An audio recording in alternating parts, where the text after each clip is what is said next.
So I've continuously run businesses for the last 12 years, all the way from a single man landscaping business to a near 100 person nationwide moving and storage business, and of course, everything in between the two. However, I'd consider my career as a bona fide businessman really starting at age 18 when I got my first employee though.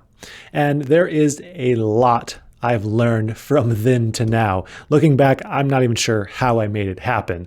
But here are 10 things that I'd tell my 18-year-old self about running a business. If I could, if only I could. I think some of these are going to come as a big surprise, especially probably number 9. So starting right off, number 1, profit over revenue. This is a big mistake I made in the beginning. I wanted to have the biggest business. I wanted to have the most sales, and I had very little regard for having super profitable sales. I luckily never had a year where I lost money with my businesses. However, I could have been much more profitable. I think it was too much of trying to have that vanity metric of how big of a corporation, how many employees, how many sales I could possibly fit all into one year. And it probably came down to me not really caring enough about pulling money out of the business and actually spending money, because I just don't really spend much on myself. But I learned fairly quickly that a much better way to run a business is focus on profits instead of revenues. Revenues don't really mean anything unless there are profits. I learned really quickly I'd way rather have a business that has, let's say, $100,000 in profits on $500,000 in sales than one that does $100,000 in profit on $2 million in sales. The first company just has far fewer things going on, fewer employees, fewer pieces of equipment, fewer assets. It's just an all-around easier to manage, better business if you're just more profitable on fewer sales. And that's really what I focus on now, and something that I learned probably about 3 or 4 years ago, if I'm being completely honest. Later than I should have. I'm not perfect, okay? But I'm learning. That's what really matters. And before we go to the next item on the list, if you wouldn't mind helping me combat the YouTube algorithm by liking this video, subscribing if you haven't already, and maybe even sharing it to a friend or on social media. It makes a huge difference, and I would appreciate it so much. Moving on to the next item, which might be the most important item on this entire list. If not the most, it's definitely up there, and that is build systems, like yesterday. The day I started building systems is the day I started getting my life back. Operating my businesses, I was wasting hours and hours, literally every single day, reminding people to do things, correcting mistakes, and just all around wishing that I had more time to spend on what matters and spend on things that I enjoy. I enjoy marketing, I enjoy sales, I enjoy trying to expand the business. And I was just completely bogged down with, hey, did you remember to send that email? Hey, did you make sure to pay these people? Dumb little things like that. That's no longer the case anymore. I now have a system for literally everything I can think to have a system for. Anything from a 5-step process to 150 steps. I literally have 8-page documents on how to do long, detailed things, like all the way from scheduling a job correctly to how to fix the printer when it's down, or how to schedule a mechanic if the tire blows on a truck. I even have a system on how to write step-by-step systems, seriously, down to the font size and type. So I almost turn this into a game, like what can I systemize? Because, I fixed the printer 10 times and I'm sitting there realizing, like, I don't want to fix the printer again. I have office staff here who can do that for me if I just literally spend 20 minutes detailing step by step on how to try this, then that. I mean, it's literally that simple. I have entire folders full of step-by-step processes. Now, when something comes up, even if it only happens once every 3 months, I just say, here you go, hand the sheet over.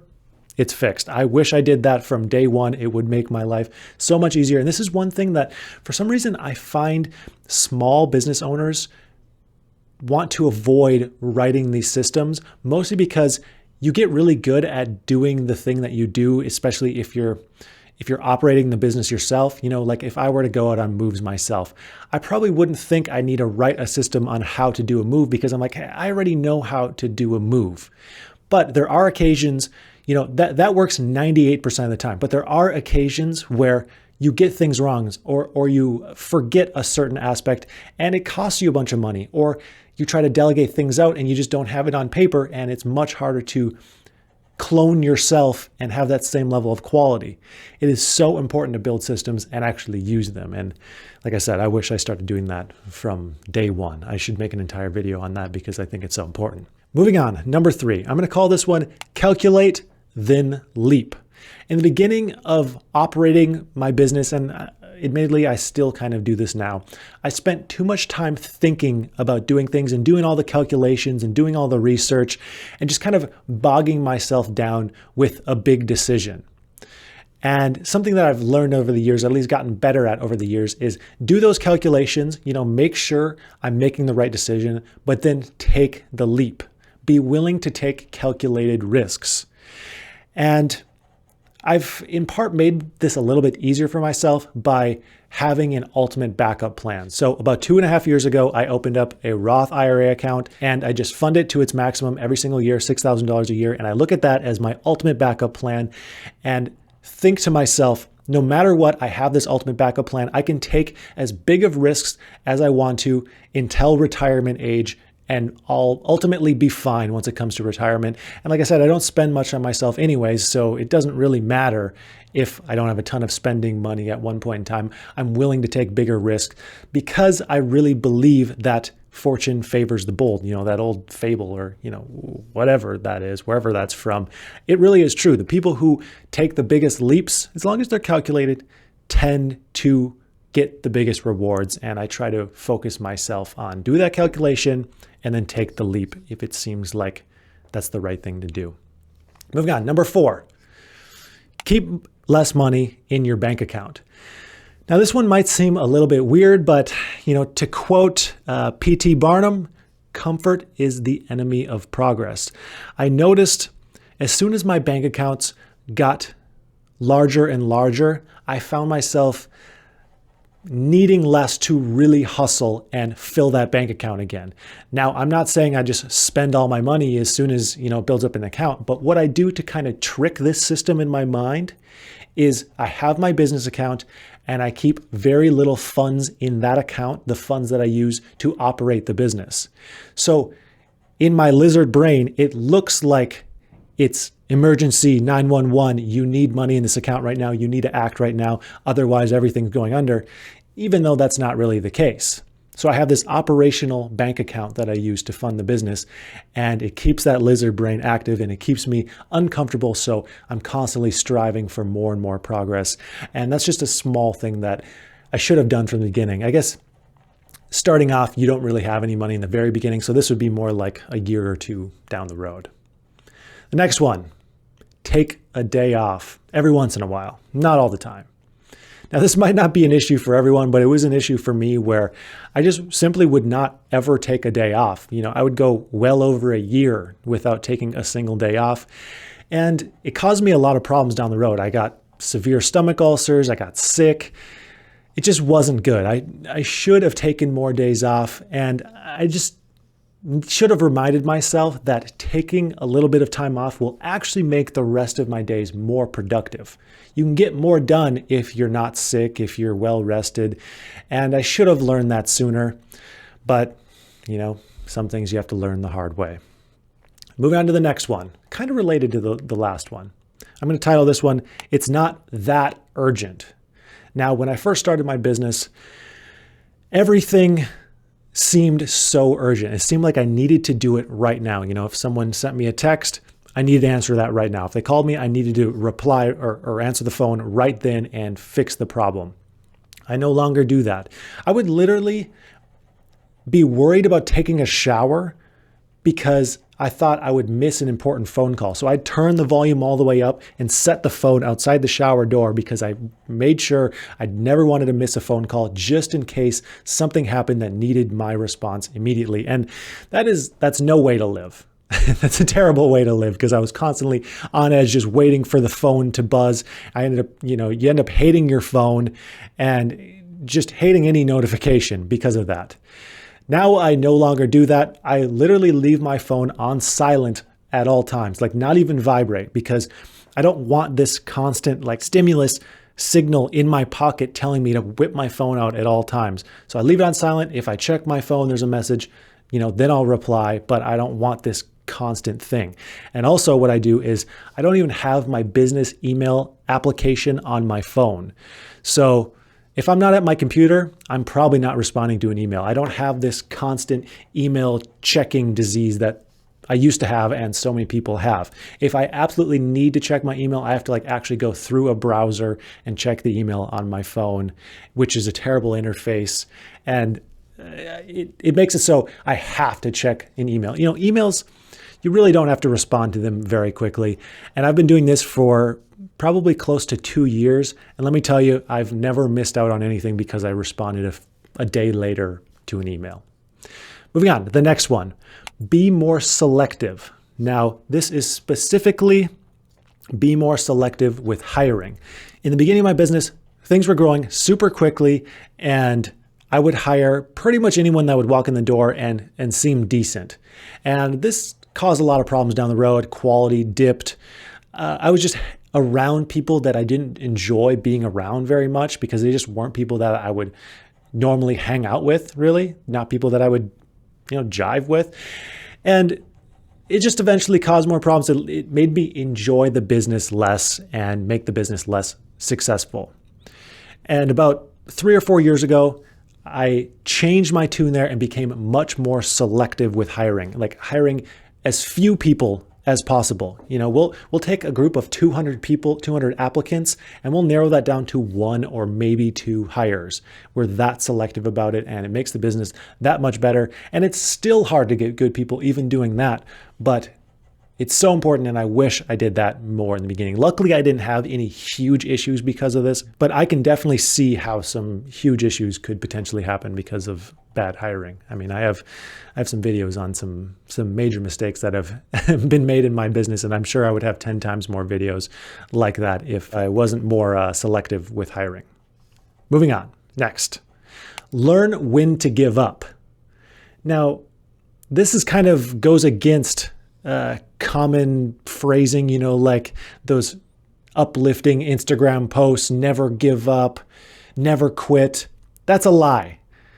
I wish I was better at learning when to give up when I first started. For some reason, the way my brain works, I fall into the sunk cost fallacy big time, and I have to do things to try and mitigate that. Sunk cost fallacy is basically like continuing a behavior, or in my case, an endeavor, simply because I had already invested resources into it. Basically, because I already spent money on this business or this thing, I was much more willing to keep spending money on it or keep trying because I already put in effort or money in the past. So how I combat this now, like let's say I'm running a business that I need to put more money into or something like that. I would ask myself, if I knew everything I know now about this business when I started, would I still have done it? And if the answer of that is no, I tell myself I need to completely cut it off and stop. Now, this can be used for pretty much any decision in your life or anything that you're doing. If you hire someone and you're having problems with them continuously and you ask yourself, if I knew everything I know now about this employee, would I have hired them in the first place? If the answer is no, you probably should fire that employee. Or maybe even you have a girlfriend where you're like dealing with problems constantly and you're like, if I knew she would have been this much of a hassle when I first started dating her, would I have started dating her? If the answer to that is no, you probably should dump her. This works for so many things. I know it's kind of a harsh reality, but it's true and helps me at least get through that sunk cost fallacy because for whatever reason, the way my brain is wired, I just don't want to give up. I want to just keep pounding and pounding and pounding. And sometimes that is not the way to do it. A lot of times quitting something is the best way to get to something much, much better. I mean, you hear all the time people who are successful saying, me getting fired from that job when I was 21 was the best thing that ever happened to me because this happened the next week, or, whatever. A lot of times change can be a good thing. It's painful, but can be a good thing in the long run. Now, moving on. This one might come as a bit of a surprise. Something I wish I knew when I was 18. That getting a girlfriend would actually make me more productive. Now, this seems counterintuitive because you hear all the time, I don't want to get a girlfriend because they cost so much money. They're going to waste my time. I'm not going to be able to spend my time on X, Y, and Z. That might be the case for some girlfriends or boyfriends or, whatever your situation is, but not for everyone. There are girlfriends or boyfriends that will make you more productive, that will allow you to do more things because you'll have that stability in your life. And I realize for myself that I'm better off if I have that stability. Something about dating being too distracting for me, it wasn't good for my productivity and not really good for my brain, I guess, and just how I act. I would be too preoccupied with it. Not to say it was taking over my life, but I'm just more productive in a healthy relationship that supports productivity. And I should have learned that a little bit earlier. Now, the last item on the list is soak up the good moments. Now, I wish looking back, there's been plenty of amazing moments in my business career. And I should have just taken some more time to just kind of, sit back and be like, wow, that was pretty cool, This is something that I continue to work on. I'm not going to say I'm amazing at this now, but I try to be, better at it when some big milestone gets crossed or things like that, to just sit back and think like, wow, that's pretty neat. Soak up the good moments. So that'll do it. That's the 10 things that I would tell my 18-year-old self about running a business and kind of about life in general. Some of these are just life related. I hope you enjoyed that list. And one more thing before we go, I just came out with an all-inclusive moving company course. Now, what I've been talking about for the last 15 or so minutes all relates to my moving company, and pretty much all the successes I've had financially and otherwise in my life have been a result of my moving and storage business. And I'm able to record these videos and have free time and live a good life because of it. So I made a moving company course that really details how to start a moving company, how to run a profitable company, all my systems and processes, all in one succinct package. And I'm really proud of it. I've taken a few months to build this. If you're interested at all in that, check out the link in my description and you'll see much more information on it. And that's all for today. I'd like to thank you for watching, and I hope you have a profitable day.